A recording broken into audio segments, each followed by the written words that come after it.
Welcome to Roma village story. Hi বন্ধুরা, চলে এসেছি আবার একটা নতুন ব্লগ নিয়ে।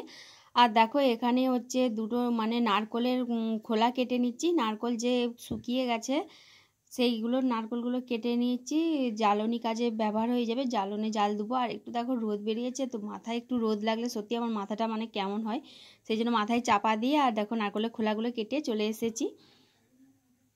আর দেখো এখানে রান্নাবান্না করেই কাটতে গিয়েছিলাম, আর চান টান হয়ে গেছে। আর চলো কি রান্না হয়েছে সেটাই দেখাবো আর খেতে বসে যাব।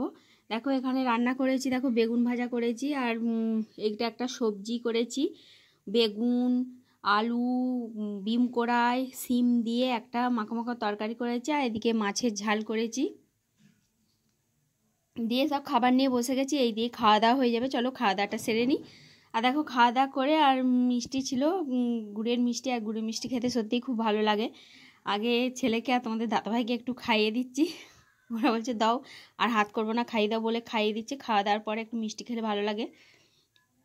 তারপর ওদেরকে খাইয়ে আর আমি খেয়ে নিচ্ছি। আর বড় ছেলে গেছে স্কুলে গেছে।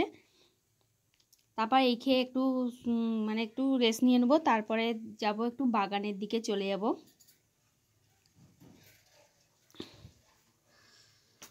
দেখো তারপরে বাগানের দিকে চলে যাচ্ছি, আর অনেক দিন পরে বাগানে চলে এসেছি।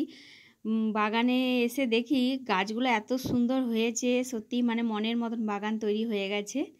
আর ওইদিকে দেখো তোমাদের দাদাভাই দেখো বাগানে ঘাস বাছছিল আর সবজি তুলছিল। দেখে তো আমার এত ভালো লাগছে বাগানটা, কি বলবো তোমাদেরকে।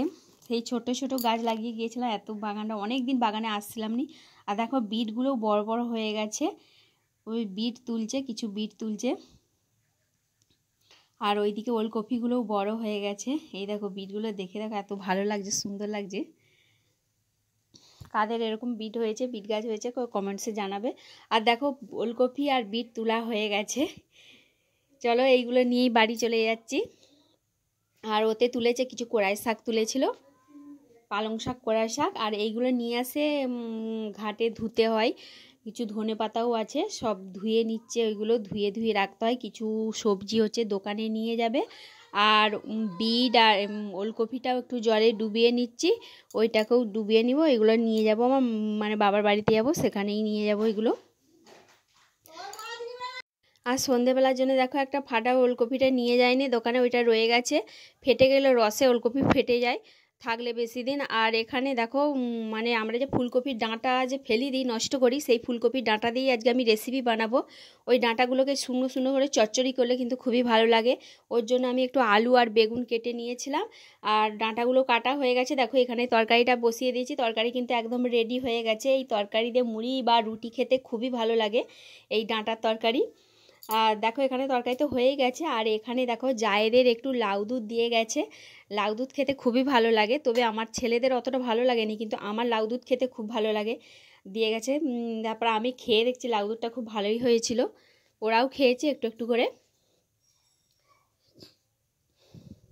আর সন্ধেবেলা তো, আর এখানে দেখো তরকারি করেছিলাম, তরকারি দিয়ে মুড়ি নিয়ে নিয়েছি, আর রুটি আজকে হয়নি, মুড়ি দিয়েই তরকারিটা খেয়ে নেবো। চলো মুড়িটা খেয়ে নিই। আর সারাদিনের ভিডিওটা দেখালাম, কেমন লাগছে, যদি ভালো লাগে তো আমার পাশে থেকো। দেখা হবে পরের ভিডিও।